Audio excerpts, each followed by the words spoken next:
रात के 10 बज चुके हैं और मैं हूं आप सभी का अपना शाविज़ मलिक और हाजिर हूं आप लोग के सामने फिर से एक क्राइम की कहानी को लेके, एक क्राइम की घटना को लेके।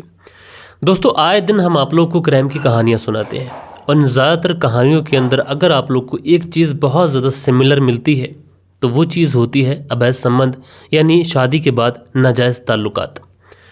और दोस्तों, उसके बाद भी लोग सुनते हैं कि अवैध संबंधों में किसी का ये हो गया, किसी का वो हो गया, किसी का कत्ल हो गया, किसी का घर बर्बाद हो गया, कोई जेल में चला गया, किसी की पत्नी की तलाक हो गई। ये तमाम चीज़ें लोग सोशल मीडिया, प्रिंट मीडिया के माध्यमों से सुनते रहते हैं, लेकिन उसके बावजूद भी जो लोग हैं ये संभलने का नाम नहीं ले रहे हैं। आए दिन हमें इस तरीके की कहानियाँ सुनने को मिलती रहती हैं कि जिसके बाद में हम आप लोगों तक वो कहानी पहुँचाते हैं, और जब इंसान उन कहानियों को सुनता है, हम आप लोग को सुनाते हैं, तो अपने कानों पर यकीन नहीं होता। इंसान यही कहता है कि आज के इस दौर में कुछ इस तरीके के लोग भी पड़े हुए हैं।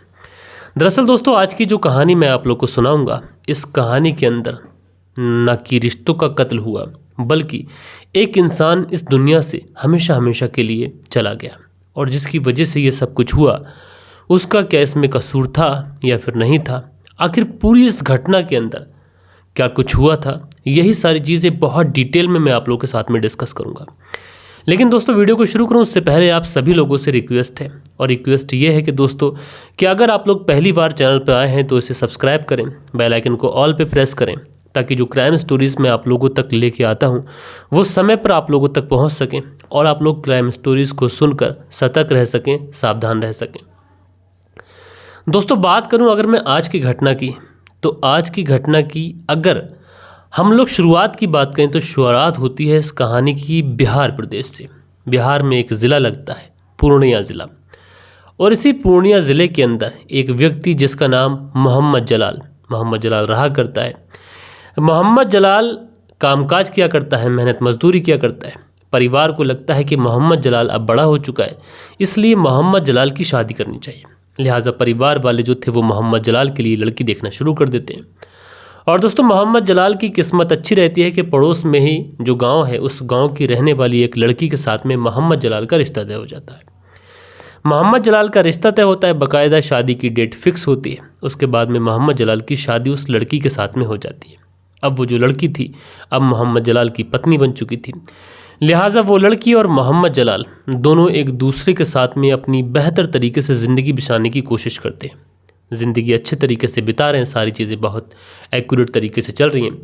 लेकिन दोस्तों, बिहार के पूर्णिया ज़िले के अंदर जिस गांव के ये रहने वाले थे, उस गांव के अंदर अमूमन उस तरीके का काम नहीं था कि जिससे एक सही परिवार का भरण पोषण हो सके, क्योंकि शादी के बाद में तमाम तरीके के खर्चे रहते हैं, चाहे बीबी के खर्चे हों या फिर बीबी के तमाम रिश्तेदारों में जाना, इस तरीके के खर्चे बढ़ जाते हैं। क्योंकि सिंगल इंसान का खर्चा और होता है, और इंसान अगर डबल हो जाता है तो उसका खर्चा और होता है, जिम्मेदारियां इंसान के ऊपर आ जाती हैं। लिहाजा मोहम्मद जलाल को डेली जब काम मिलता नहीं है तो कहीं ना कहीं अब फाइनेंशियल जो कंडीशन थी वो धीरे धीरे वीक होने लगती है। अब ये चीज़ें जो थी मोहम्मद जलाल की पत्नी भी नोटिस करती है कि उसके पति कुछ परेशान रहते हैं। लिहाजा जो पत्नी थी मोहम्मद जलाल से कहती है कि कामकाज की तलाश में हमें कहीं बाहर निकलना चाहिए, क्योंकि यहाँ पर रह के तो भरण पोषण कर पाना बहुत ज़्यादा मुश्किल है। अभी तो बस हम 2 लोग हैं, आगे चलकर हमारे बच्चे भी होंगे, और जब बच्चे होंगे तो उनको शिक्षा भी देनी है, तो इसलिए बेहतर रोज़गार की तलाश करना हमें बहुत ज़्यादा ज़रूरी है। लिहाजा जो मोहम्मद जलाल था बेहतर रोज़गार की तलाश में निकल जाता है। उसके बाद में उत्तर प्रदेश के गाज़ियाबाद में, यानी गाज़ियाबाद जो कि दिल्ली से सटा हुआ है, तो यहाँ पर कामकाज अच्छा मिल जाता है। अब मोहम्मद जलाल के कुछ दूर के रिलेटिव भी वहाँ पर रहते थे। एक व्यक्ति थे जिनका नाम था मोहम्मद इबादत उर्फ इब्बे, जो कि मोहम्मद जलाल की पत्नी के रिश्ते में मामा लगते थे। अब जब वो मामा लगते थे तो उसके बाद में वो पत्नी कहती है कि हम लोग गाज़ियाबाद चलते हैं और वहीं पर चलकर अपने मामा जो है हमें कामकाज दिला देंगे। और मामा का जो घर है उसमें बहुत सारे लोग किराए पर रहते हैं, अलग अलग सेट उन्होंने बना रखे हैं। लिहाजा हम लोग भी उन्हीं के मकान में रह लेंगे, जो कुछ किराया वगैरह होगा 1800-1900 जो भी किराया वो मंथली लें तो हम लोग उनको दे दिया करेंगे। लिहाजा जो मोहम्मद जलाल था अपनी पत्नी को लेता है, उसके बाद में उत्तर प्रदेश के उस गाज़ियाबाद में पहुँच जाता है और रहने लग जाता है। अब मोहम्मद जलाल रहने लग जाता है, 5-6 महीने का समय गुजर जाता है। जो कुछ भी पैसे मोहम्मद जलाल अर्न करता था, जो भी उसकी आमदनी रहती थी, उन आमदनी में से कुछ पैसे ये अपने ऊपर खर्च करता, कुछ पैसे अपने घर को भेज दिया करता था। सारी ही चीज़ें बहुत एक्यूरेट तरीके से चल रही थी। धीरे धीरे समय गुजरता रहता है, लेकिन जो मोहम्मद जलाल थे, जो अपनी पत्नी के साथ में यहाँ गाज़ियाबाद में आके रह रहे थे। तो गाज़ियाबाद में ही एक जगह लगती है खेड़ा। अब खेड़ा में मोहम्मद जलाल की साली रहा करती थी, यानी उसकी पत्नी की बहन। तो जो मोहम्मद जलाल था 5 मार्च साल 2025 को अपनी पत्नी से और किराएदार वाले जो मामा थे उनसे ये कहकर निकलता है कि वो अपनी साली के यहाँ खेड़ा जा रहा है और बहुत जल्द लौट आएगा। उसके बाद में मोहम्मद जलाल जो था वो खेड़ा चला जाता है। इधर जो पत्नी थी ये अपने कामकाज में लग जाती है। तमाम तरीके के कामकाज चलते रहते हैं। शाम का काफ़ी ज़्यादा वक्त हो जाता है। अब जब शाम का वक्त होता है तो जो मोहम्मद जलाल की पत्नी होती है ये मोहम्मद जलाल का मोबाइल नंबर ट्राई करती है। अब जैसे ही मोबाइल नंबर ये मोहम्मद जलाल का ट्राई करती है दोस्तों, तो मोबाइल नंबर जो था वो स्विच ऑफ बताता है। अब मोहम्मद जलाल की पत्नी ये सोचती है कि हो सकता है कि उनका फ़ोन स्विच ऑफ हो गया हो, बैटरी लो हो गई हो, आ जाएंगे थोड़ी बहुत देर। फिर ये इंतज़ार देखती रहती है। घंटों का फिर समय गुजर जाता है। इस बार ये फिर नंबर लगाती है तो मोबाइल नंबर फिर से स्विच ऑफ। अब जब दोबारा मोबाइल नंबर स्विच ऑफ बताता है तो जो मोहम्मद जलाल की पत्नी होती है ये अपनी बहन को फ़ोन लगाती है खेड़ा में और कहती है कि मेरे जो पति हैं मोहम्मद जलाल क्या वहाँ पर पहुँचे हैं। तो जो मोहम्मद जलाल की पत्नी की बहन यानी मोहम्मद जलाल की जो साली होती है वो कहती है कि मोहम्मद जलाल तो यहाँ आए ही नहीं, आखिरकार कब वो घर से आए थे और क्या कुछ हुआ। तो जो मोहम्मद जलाल की पत्नी होती है अपनी बहन को सारी बात बताती है कि इसी तरीके से यही कहकर गए हैं कि वो खेड़ा में साली के यहाँ जा रहे हैं और जल्द लौट आएंगे। अब कहीं ना कहीं जब ये बातें मोहम्मद जलाल की पत्नी सुनती है तो परेशान होती है। अपने मामा के पास पहुंचती है, जो मकान मालिक थे उनसे बताती है कि मोहम्मद जलाल ये कहकर गए थे कि वो खेड़ा जा रहे हैं अपनी साली के यहाँ पर, यानी मेरी बहन के यहाँ पर, और ना वहाँ पहुँचे हैं, मोबाइल नंबर स्विच ऑफ बता रहा है। अब मैं करूँ तो करूँ क्या, जाऊँ तो जाऊँ कहाँ। लिहाजा वो जो व्यक्ति होते हैं मोहम्मद इबादत उर्फ इब्बे, जो मोहम्मद जलाल की पत्नी के मामा थे, वो मोहम्मद जलाल की पत्नी को अपने साथ लेते हैं और तमाम उन लोगों के पास पहुंचते हैं कि जहां पर मोहम्मद जलाल का उठना बैठना था, जिन लोगों से मोहम्मद जलाल की दोस्ती थी, जहां पर मोहम्मद जलाल काम करने के लिए जाता था, उन लोगों से कांटेक्ट करते हैं। तमाम जगहों पर पहुंचते हैं, बारी बारी से सब लोगों से पूछताछ करते हैं कि मोहम्मद जलाल को किसी ने देखा है या फिर मोहम्मद जलाल यहाँ पर आया क्या। तो जितने भी लोग होते हैं वो सिर्फ एक ही बात बताते हैं कि साहब मोहम्मद जलाल तो आज यहाँ आया ही नहीं। अब घर वाले परेशान होते हैं। रात के तकरीबन 11 से 12 बजे का समय हो जाता है। मोहम्मद जलाल घर वापस नहीं आते। अब जो पत्नी थी मोहम्मद जलाल की ये बहुत ज़्यादा परेशान होती है, क्या करूं, कहाँ जाऊं, किससे पूछूं, नंबर स्विच ऑफ बता रहा है। तो मोहम्मद इबादत उर्फ इब्बे होते हैं, वो कहते हैं कि हमारे पास में और कोई रास्ता नहीं है, हम लोग इंतज़ार करते हैं और इंतज़ार कर लेते हैं। अगर मोहम्मद जलाल पहुँच जाता है तब तो ठीक है, हो सकता है कि वो बिहार अपने गाँव निकल गया हो, तुमसे कोई लड़ाई झगड़ा तो नहीं हुआ। तो जो मोहम्मद जलाल की पत्नी होती है वो कहती है नहीं, वो तो मुझसे बस इतना कह कर गए हैं कि वो बस जा रहे हैं और शाम के वक्त लौट आएंगे। जब वो नहीं आए तो मैं परेशान हूँ। लिहाजा पूरी रात गुजर जाती है। रात गुजरती है, उसके बाद में मोहम्मद इबादत उर्फ इब्बे और अपनी भांजी यानी मोहम्मद जलाल की पत्नी को लेते हैं और सीधा गाज़ियाबाद में पुलिस थाने में पहुँच जाते हैं। पुलिस थाने में पहुँचने के बाद में ये रिपोर्ट लिखाते हैं कि मोहम्मद जलाल, जिसकी उम्र तकरीबन 26 साल के आसपास है, वो अपने घर से अपनी पत्नी से ये कहकर निकला है कि वो खेड़ा जा रहा है अपनी साली के यहाँ पर और बहुत जल्द लौट आएगा। साहब हमने हर उस जगह पर ढूंढ लिया जहाँ पर वो जा सकता था। हमने बिहार के पूर्णिया ज़िले में जहाँ पर उसका घर है वहाँ पर भी कॉल करके पूछ लिया कि मोहम्मद जलाल यहाँ पर आया, तो वहाँ पर भी लोग बता रहे कि नहीं आया। लिहाजा जो पुलिस थी अब इस मामले में जो गुमशुदगी की रिपोर्ट थी वो रिपोर्ट दर्ज करती है और इस पूरे मामले में छानबीन शुरू करती है। इधर पुलिस छानबीन शुरू करती है और सबसे पहले जो मोहम्मद जलाल की पत्नी होती है उससे पूछताछ करती है। उससे पूछताछ करती है कि तुम्हारे पति की किसी से कोई रंजिश दुश्मनी तो नहीं है, या फिर तुमसे कहीं ऐसा तो नहीं कोई झगड़ा वगैरह हुआ हो तो नाराज़ होकर कहीं चले गए। लेकिन जो पत्नी होती है मोहम्मद जलाल की वो कहती है नहीं साहब, ऐसा कुछ भी नहीं है, ना वो मुझसे नाराज़ हुए और ना उनका किसी से झगड़ा, क्योंकि हम लोग यहाँ के रहने ही वाले नहीं हैं, हम तो बिहार के रहने वाले हैं, पूर्णिया ज़िले के। हमारे पति यहीं पर रह के काम काज करते थे, मेहनत मजदूरी करते थे, उसी से जो पैसे कमाते थे उसी से हमारा भरण पोषण होता था।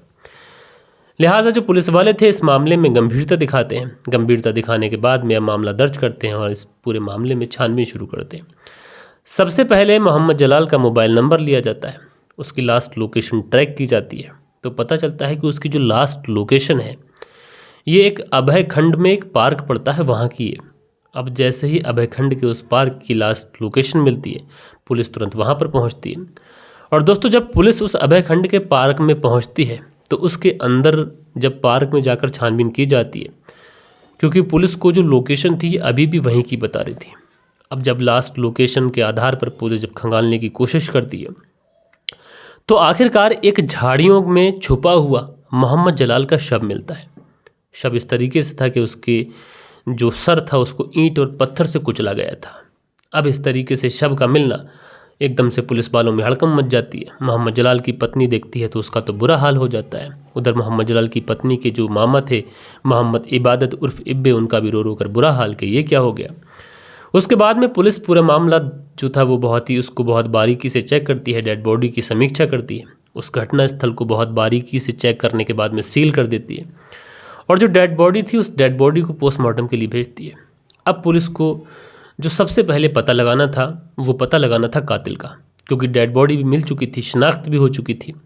साथ के साथ डेड बॉडी में जो मार्क्स दिखाई पड़ रहे थे, जो इंजरी मार्क्स दिखाई पड़ रहे थे, उससे साफ जाहिर था कि बहुत ही बेरहमी से ईंट और पत्थर से कुचल कुचल कर इनकी हत्या की गई है।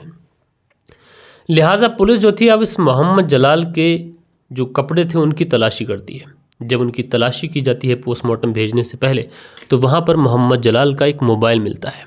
अब जैसे ही मोबाइल मिलता है तो पुलिस जो थी उस मोबाइल को चेक करती है। लेकिन दोस्तों यहाँ पर जो कातिल था, ये कातिल शायद ही बहुत फर्जी कातिल था, क्योंकि इसने जो प्लानिंग की थी ये बहुत ज़्यादा घटिया थी। हालांकि प्लानिंग जिस तरीके से इसने की थी इसको ऐसा लग रहा था कि शायद वो पुलिस की गिरफ्त में ना आए। लेकिन दोस्तों जैसा कि मैं आप लोगों को कहानी सुनाता हूँ कि पुलिस जब अपनी इन्वेस्टिगेशन करती है तो कातिल चाहे कितने ही सालों की प्लानिंग करे, चाहे वो पाताल में छुप जाए, आसमान में चला जाए, पुलिस जब उसको ढूंढती है तो फिर वो पुलिस की गिरफ्त से बच नहीं पाता। लिहाजा पुलिस जब इस मोबाइल की छानबीन करती है तो इसमें लास्ट कॉल जो मिलती है वो एक व्यक्ति की मिलती है जिसका नाम सुनते ही हर किसी के होश उड़ जाते हैं। दरअसल ये जो लास्ट कॉल थी, ये लास्ट कॉल उसी की थी जो पुलिस के साथ में पिछले 24 घंटों से घूम रहा था। इसका नाम था मोहम्मद इबादत उर्फ इब्बे। अब जब मोहम्मद इबादत उर्फ इब्बे की लास्ट कॉल मिलती है तो इसलिए पुलिस अब मोहम्मद इबादत उर्फ इब्बे को गिरफ्तार करती है। गिरफ्तार करने के बाद में सीधा से पुलिस थाने लेके जाती है और पुलिस थाने ले जाने के बाद में इससे पूछताछ करती है। तो मोहम्मद इबादत उर्फ इब्बे यहाँ पर भी पुलिस को गुमराह करने की कोशिश करता है। ये कहता है कि साहब मेरा इस कत्ल से कोई लेना देना नहीं, मैंने तो बस यूं ही कॉल की थी, हो सकता है कि मेरी कॉल वहाँ पर मोबाइल में रह गई हो। लेकिन दोस्तों पुलिस समझ चुकी थी मोहम्मद इबादत उर्फ इब्बे झूठ बोल रहा है। लिहाजा पुलिस अब मोहम्मद इबादत उर्फ इब्बे को फ्रंट सीट पर बैठाती है और फ्रंट सीट पर बैठाने के बाद में जब इससे सख्ती से पूछताछ करती है तो मोहम्मद इबादत उर्फ इब्बे ये पुलिस के सामने टूटता है और टूटने के बाद में जो कहानी सुनाता है उस कहानी के हिसाब से मोहम्मद इबादत उर्फ इब्बे ये पेशे से राजमिस्त्री का काम करता था। इसकी पत्नी की डेथ हो चुकी है, अपने एक बेटे और बहू के साथ रहता था, राजमिस्त्री का काम करता था। लेकिन पिछले कुछ अरसे से इसने राजमिस्त्री का काम भी छोड़ दिया था। इसके मकान में टोटल 6 किराएदार रहते थे और उन्हीं 6 किराएदारों से जो भी पैसे आते थे 1800-2000 रुपये में ये कमरा किराए पर देता था, उसी से ये अपना भरण पोषण कर रहा था। उसके बाद में एक दिन मोहम्मद जलाल अपनी पत्नी को लेकर इस मोहम्मद इबादत उर्फ इब्बे से मुलाकात करता है। कहता है कि मैं यहीं पर काम करना चाहता हूँ और तुम्हारा एक रूम किराए पे चाहिए। मोहम्मद इबादत उर्फ इब्बे उसका तो यही काम था, वो किराए के पैसों से ही अपना भरण पोषण करता था। लिहाजा वो मोहम्मद जलाल को अपना रूम जो था वो किराए पर दे देता है। अब चूँकि उसकी जो मोहम्मद जलाल की जो पत्नी थी ये रिश्ते में मोहम्मद इबादत उर्फ इब्बे की भांजी लगा करती थी। अब मोहम्मद जलाल जब कभी भी काम पर चला जाता तो मोहम्मद इबादत उर्फ इब्बे मोहम्मद जलाल के रूम पर आ जाता, कभी भांजी के हाथ की चाय पीता, कभी कुछ। लेकिन यहाँ पर मोहम्मद इबादत उर्फ इब्बे और साथ के साथ मोहम्मद जलाल की पत्नी, इन दोनों ने ये भी नहीं सोचा कि हमारे बीच में रिश्ता क्या है। उसके बाद में एक दिन इन दोनों के बीच में कुछ ऐसा होता है कि जिसने रिश्तों को कलंकित कर दिया। दरअसल मोहम्मद इबादत उर्फ इब्बे जो था वो अपनी बातों में मोहम्मद जलाल की पत्नी को फंसा लेता है। जब मोहम्मद जलाल की पत्नी को फंसा लेता है तो उसके बाद में मोहम्मद जलाल के ही रूम में मामा और भांजी के बीच में नाजायज़ ताल्लुकात बनते हैं, जिस्मानी ताल्लुकात बनते हैं। जब एक बार ये जिस्मानी ताल्लुकात बनने का सिलसिला शुरू हो जाता है तो फिर दोस्तों कभी रुकने का नाम नहीं लेता। अब आए दिन मोहम्मद इबादत उर्फ इब्बे जब कभी भी मोहम्मद जलाल अपने काम पर चला जाता तुरंत उसके रूम में पहुंचता, उसकी पत्नी के साथ में शारीरिक संबंध बनाता। यानी मामा और भांजी लगातार शारीरिक संबंध बनाते रहते हैं। और उसके बाद में दोस्तों कुछ ऐसा होता है, जैसा कि कहा जाता है कि दोस्तों ये चीज़ें ऐसी होती हैं कि छुप नहीं पाती। एक दिन मोहम्मद जलाल को इन सारी चीज़ों के बारे में ख़बर लग जाती है। जब उसको ख़बर लगती है तो वो अपनी पत्नी को काफ़ी ज़्यादा डांटता डपटता है। अच्छा, जो पत्नी थी वो भी सही थी, एक बार उससे गलती हो गई थी इसलिए वो अपने पति से माफ़ी वगैरह मांगती है, कहती है कि आज के बाद उससे कभी गलती होगी नहीं। उसके बाद वो मोहम्मद इबादत उर्फ इब्बे से मिलना जुलना बंद कर देती है। अब दोस्तों जब मोहम्मद जलाल की पत्नी ने जब मोहम्मद इबादत उर्फ इब्बे से मिलना जुलना बंद किया था तो उसके बाद में इबादत उर्फ इब्बे जो था वो आग बबूला हो रहा था, क्योंकि उसको जो चीज़ें मिल रही थी अब मिलना बंद हो गई थी। लिहाजा अब ये गुस्से में भुनता रहता था। इधर जो मोहम्मद जलाल था उसने 2 महीने का किराया भी नहीं दिया था मोहम्मद इबादत उर्फ इब्बे का, इसलिए जो इब्बे था अब ये प्लानिंग करता है और प्लानिंग के तहत ही ये सिगरेट पिलाने के बहाने जो था वो उसको एक पार्क में लेके जाता है और वहाँ पे ले जाने के बाद में ये उसे खूब ज़्यादा शराब पिलाता है मोहम्मद जलाल को। जब मोहम्मद जलाल शराब के नशे में हो जाता है तो उसके बाद में एक ईंट या पत्थर से उसके सर पर जब तक वार करता है कि जब तक उसकी मौत नहीं हो जाती। जब मोहम्मद जलाल की मौत हो जाती है तो ये उसकी डेड बॉडी को वहीं पर झाड़ियों में सरका कर वापस आ जाता है और ये सोच रहा था कि मोहम्मद जलाल की उसने हत्या कर दी है, अब उसकी जो पत्नी है यानी मामा और भांजी दोनों एक साथ रह सकेंगे, फिजिकल रिलेशनशिप बना सकेंगे। लेकिन यहीं पर इस मोहम्मद इबादत उर्फ इब्बे की सबसे बड़ी गलती थी। बहरहाल दोस्तों, आप लोगों ने देखा कि एक व्यक्ति ने अपने जो हवस होती है उस हवस के चक्कर में एक परिवार को हमेशा हमेशा के लिए उजाड़ के रख दिया और अब अपनी पूरी ज़िंदगी जेल में गुजारेगा। बहरहाल दोस्तों, आप लोग इस पूरी कहानी के बारे में क्या सोचते हैं कमेंट्स करके ज़रूर से ज़रूर बताइएगा। बाकी कल के दिन आप लोग के जो भी कुछ कमेंट्स हैं वक्त होता है कि आप लोग के कुछ इंपॉर्टेंट्स कमेंट्स पढ़ लिए जाएं। सो दोस्तों, कल के दिन जो कमेंट्स हैं शान आलम जी कमेंट्स करते हैं, कहते हैं मेहनत करते रहिए आपको कामयाबी ज़रूर मिलेगी। तो शान आलम जी आपका शुक्रिया। हसीबुल अंसारी हैं, लिखते हैं अस्सलाम वालेकुम मेरे छोटे भाई, स्टोरी अच्छा है और अल्लाह आपको अच्छा रखे, कहानी लाजवाब है। तो हसीबुल अंसारी जी आपका शुक्रिया। जावेद अंसारी लिखते हैं कहानी अच्छी है मलिक भाई। तो जावेद अंसारी जी शुक्रिया। सतबीर जी हैं, लिखते हैं कहानी अच्छी है, मुजफ्फरनगर उत्तर प्रदेश से सुनते हैं। उसके बाद में दी बैरिस्टर लिखते हैं भाई एकदम top class story telling skill है आपकी, माशाल्लाह मेरे भाई। तो दी बैरिस्टर जी आपका बहुत बहुत शुक्रिया। उसके बाद में इन्हीं के कमेंट्स पर एक रिप्लाई है, लिखते हैं नमस्कार साबिज मलिक भाई साहब। नमस्कार, आपकी बेटी जो आती है बड़ी गुलाब की, अहमदाबाद गुजरात से रायपुर ज़िला हमीरपुर जाने वाला हूँ। तो जयप्रकाश सिंह जी आपका शुक्रिया। थोड़ा सा क्लियर लिखा करें जो मैं समझ जाया करूँ। फिरोज़ बानी हैं जो लिखते हैं डेली आपकी कहानी सुनता हूँ। तो फिरोज़ बानी जी आपका बहुत बहुत शुक्रगुजार हूँ। उसके बाद में हसीबुल अंसारी कमेंट्स करते हैं, बहुत शुक्रिया।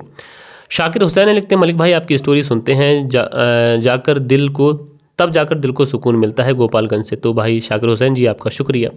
गोंडनवाल है, लिखते हैं कहानी अच्छी है भाई बहुत शुक्रिया आपका। और उसके बाद में अगला जो कमेंट्स है ये मंसूरी भाईजान का है, लिखते हैं भाई जी आपकी कहानी तो अच्छी है, बस सभी लोगों से गुजारिश है कि लाइक्स और कमेंट्स कर दिया करें। तो मोहम्मद मंसूरी भाईजान जी आपका बहुत बहुत शुक्रिया। उसके बाद में विगल प्रताप हैं, लिखते हैं माशाल्लाह गुड वर्क। तो विगल प्रताप जी आपका बहुत बहुत शुक्रिया।